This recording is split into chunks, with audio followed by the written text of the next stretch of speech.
Dear Simoncini, did you want to talk to me about Sassoferrato? Here is one of his paintings, definitely authentic, not from his workshop, and it's well preserved. Tell me, why is it that Sassoferrato is ultimately considered just a painter of holy cards? No, in all the iconography? No, I would say that he was generally considered to be that way primarily because Sassoferrato, as an artist, suffered a truly terrible and significant decline in public opinion. And this happened for a variety of different reasons. First of all, he is an exquisitely religious painter and is known for his sacred images. The secularization of society during the second half of the 19th century and the first half of our own led to the rejection of paintings that were considered tearful and uncompromising. Then there's the fact that he mainly painted Madonnas. The decline of Marian devotion and then Sassoferrato, the renowned painter, suffered that condemnation against the so-called 17th century academicism, a condemnation that was in fact quite typical of the avant-garde period. We must not forget, and it is important to remember, that even Guido Reni, who is now considered by many to be one of the greatest artists of the 1600s, experienced an eclipse for several decades, specifically from the year 1920 to the year 1960. This period of neglect affected the reputations of many artists of that era. I'll just remind you of one case. The great Immaculate Conception by Guido Reni, which came from Lord Ellesmere's collection and is now at the Metropolitan Museum, was sold at Christie's auction in London in 1947 for just 7 guineas.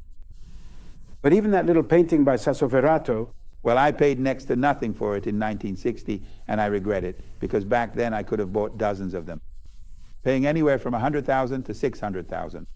Listen, but wasn't there a whole industry around holy cards, or am I mistaken? Why not? The image of the Madonna spread in churches and so on is the image. Of course, his work was widely copied because he is an exquisitely sacred painter, and above all distinctly Catholic, particularly embodying that special Catholicism that emerged from the Tridentine Counter-Reformation. This is precisely what makes Sassoferrato such an interesting painter, apart from the prodigious quality of his works. I am a great admirer of Sassoferrato, and I always have been. So, but how is it that when I look at this little painting, that white is... Well, first of all, he has a very particular technique. You put it well. The white isn't really white. There's always a kind of golden tone, a luminous tone, which is achieved by mixing drops of ochre into the white. It's never pure white. Then he has an enamel-like technique, impeccable, perfect. And it's also very interesting from a cultural point of view, because apart from the portraits, like his self-portrait, which is now at the Uffizi and dates to 1682 to 83, did you know that Sassoferrato was born in the city of the same name in 1609? His name was Giovanni Battista Salvi, and he was the son of a local painter. It's said that his father was also a majolica maker. He was born in 1609 and died in Rome in 1685. However, until recently, we knew very little about his life.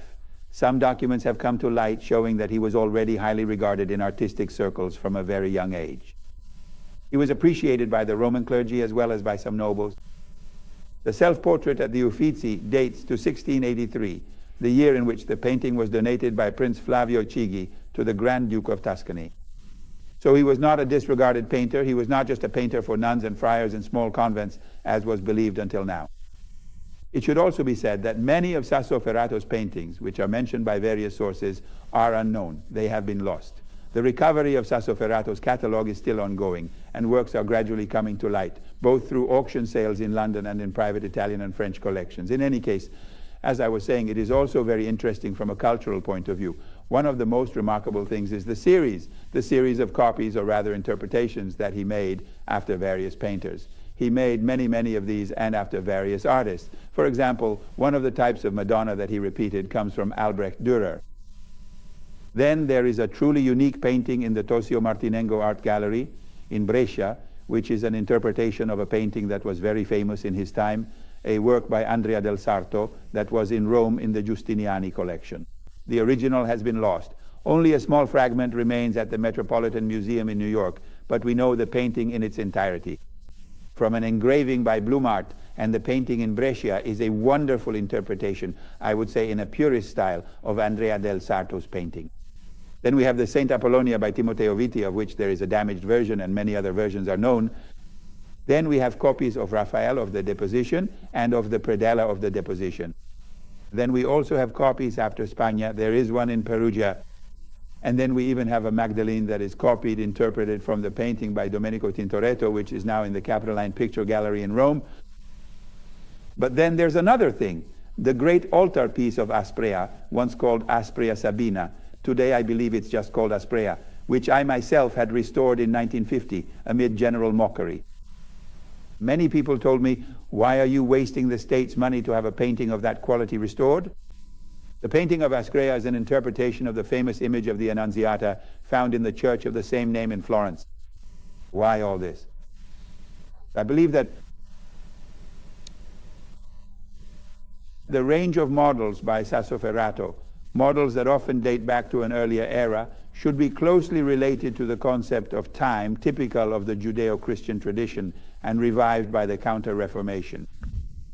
You know that for the ancients, the concept of time is not linear. Instead, it is cyclical, repeating itself in endless cycles.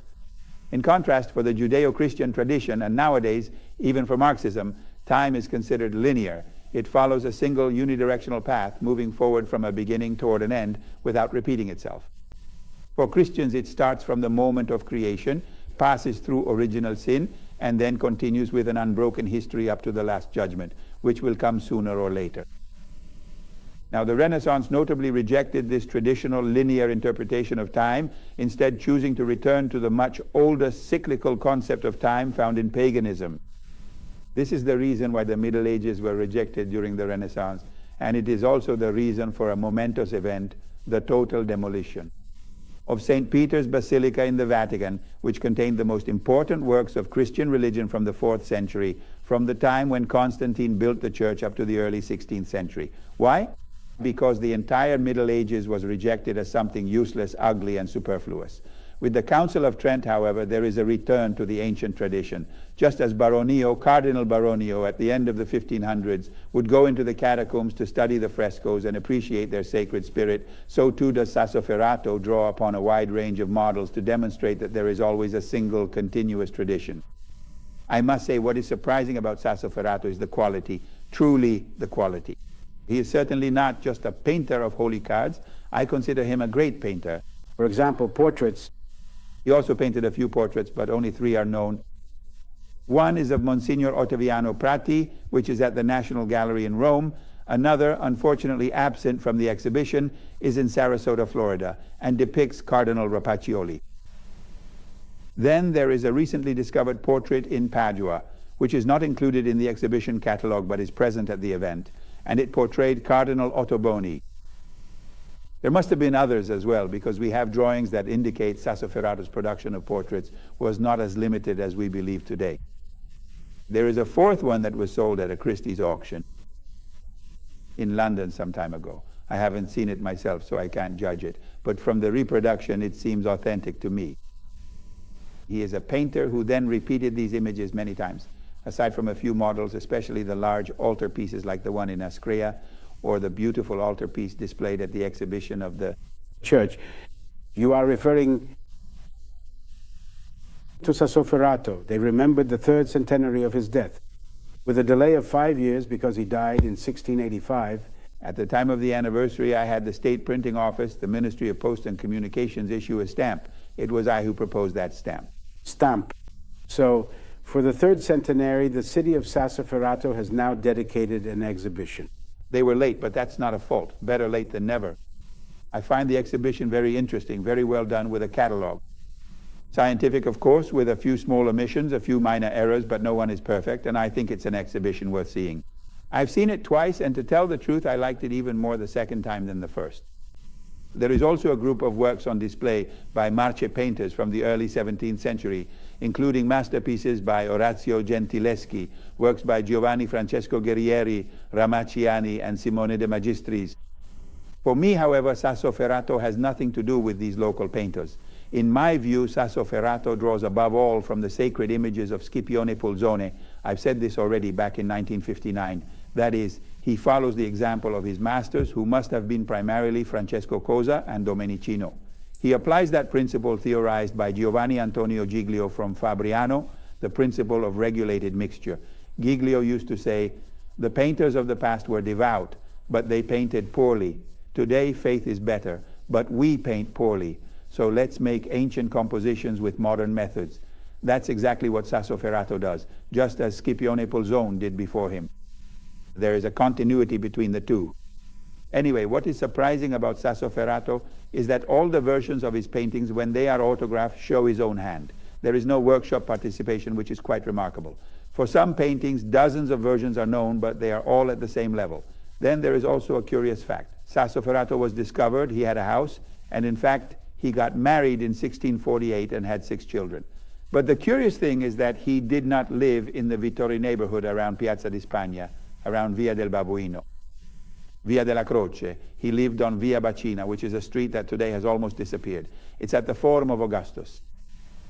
I remember Via Bacina perfectly. There was a craftsman living there who used to fix my gramophone when I was a child, and he probably lived in the very house that belonged to Sassoferrato. So he was outside the main circuit, but that doesn't mean he wasn't highly appreciated in ecclesiastical circles. It's known that the Princess of Rossano was buying his paintings very early on, when he was still in his 30s, and then there was the painting of Saint Sabina. It was commissioned because a painting attributed to Raphael had been removed from the altar and given to Cardinal Francesco Barberini, so he wasn't an obscure or little-known painter. It was the demolition that changed things, of a certain type of academic painting and sacred art. Then there's another point. Sassoferrato doesn't fit into the usual art historical categories. Sassoferrato belongs to that period we call the Baroque, but there's absolutely nothing Baroque about him, nothing emphatic at all. His space is clearly defined. I would even say it's still a Renaissance space. So he is a rather unusual painter, and that's also what led to his being criticized. However, I must point out something that hasn't been emphasized enough. In my opinion, Sassoferrato must have greatly appealed to a 19th century French painter, Ingres. It's interesting, but for example, in the Oval Madonna of Vercelli, the result is almost purist. It really seems to me like a painting worthy of Ingres, aside from the flawless enamel-like technique. Sassoferrato's forms are impeccable, absolutely perfect. Apart from that, even in the features of the Virgin, I find something that reminds me of that 19th century French classicism. That painting is a masterpiece. I have always considered Sassoferrato a great painter. I haven't changed my mind. In fact, the exhibition has confirmed what has long been my opinion. I've always thought so from the very first painting I saw, even though I personally am against sacred images. Even though I'm not a believer, I find Sassoferrato fascinating. A painter who enchants me. And yet he has been neglected because, let's be honest, in the encyclopedias, encyclopedias and art history textbooks are always behind the times. But it will be very difficult to make art historians understand that he is a great painter and an extraordinary draftsman. Unfortunately, at the Sassoferrato exhibition, for conservation reasons due to the fragility of the sheets, it was not possible to display a selection of what he produced in the field of drawing, but he is an extraordinary draftsman and a great painter. But there is also an extraordinary painting, the Judith. An incredibly beautiful painting is the one located in the Church of San Pietro in Perugia, a painting in which there is a kind of chromatic magic. I find this in Sassoferrato as I do in some sacred paintings. I believe that color has a symbolic meaning, but in other paintings like the Judith you rightly mentioned, there is a magical use of color that achieves results not unlike those that Carlo Dolci obtained in Florence, with a different style in another cultural context and with different intention. To me, Sassoferrato has always seems and will always seem an extraordinary painter. But isn't there something a bit affected about it? No, I don't find that. When the form is so intense, there is nothing affected about it. Sentimentality? But I don't find it sentimental. He doesn't resort to those tricks and cheap tactics that sacred painters use when they don't feel what they're painting. He truly feels it. That's why it's so pure and so intense. You mentioned the affectation he's accused of. I would say he's not affected at all. His figures are motionless. They are fixed. They are not stirred by emotion. There are never, at least I don't know of any paintings by Sassoferrato with tears. Usually it's affectation. It always relies on emotions meant to evoke compassion. So the turmoil, the Baroque movement, his Children have nothing kitsch about them. He knows that childish kitsch is one of the most effective, even in bad religious paintings. His saints are motionless, as if fixed, in a moment that is then passed down for eternity. Just look at his interpretation of Raphael's Madonna of Foligno in a painting that is now in the National Gallery of Ireland in Dublin. A painting that I find prodigious in quality.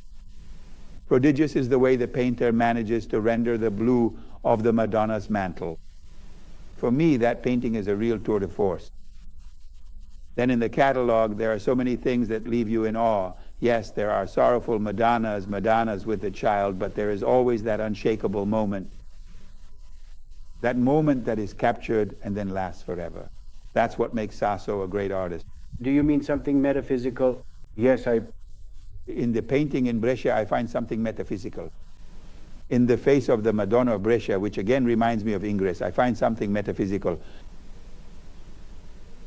She is unshakable. It is the unshakability of true faith.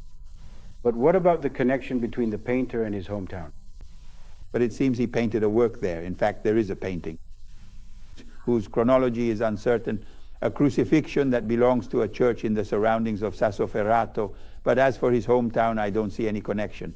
This must have been a painter who was with Domenichino in Naples during Domenichino's final years.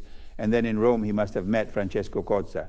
In my opinion, those are his two roots. And then he studied Scipione Pulzone and was informed by some Monsignor. From the treatise by Giovanni Antonio Giglio. In my opinion, these are the cultural origins of Sassoferrato. I don't see any connection with Gentileschi or Guerrieri, much less with Simone de Magistri or Ramacciani, who are Marche Region painters, or who worked in the Marche region, who painted religious subjects. But I absolutely do not see in any of that the world of Stazio Perrato, his formal world, his technique. Absolutely nothing. Maybe a hint in Gentileschi, but I don't think so. So this commemoration for the 300th anniversary of his death could be the beginning of a discovery, more than a discovery itself. But then again, nowadays anything goes. Nowadays anything goes. The growth of the market, the increase in the number of collectors makes everything valuable. It could very well happen that a real Sassoferrato turns up at a small auction and goes unsold or can be bought for a few bucks. But today everything has value. So it could be a rediscovery in the sense of general appreciation. I believe that if the exhibition is visited by many people, as I hope, it will help make the name of Sassoferrato a very respectable one.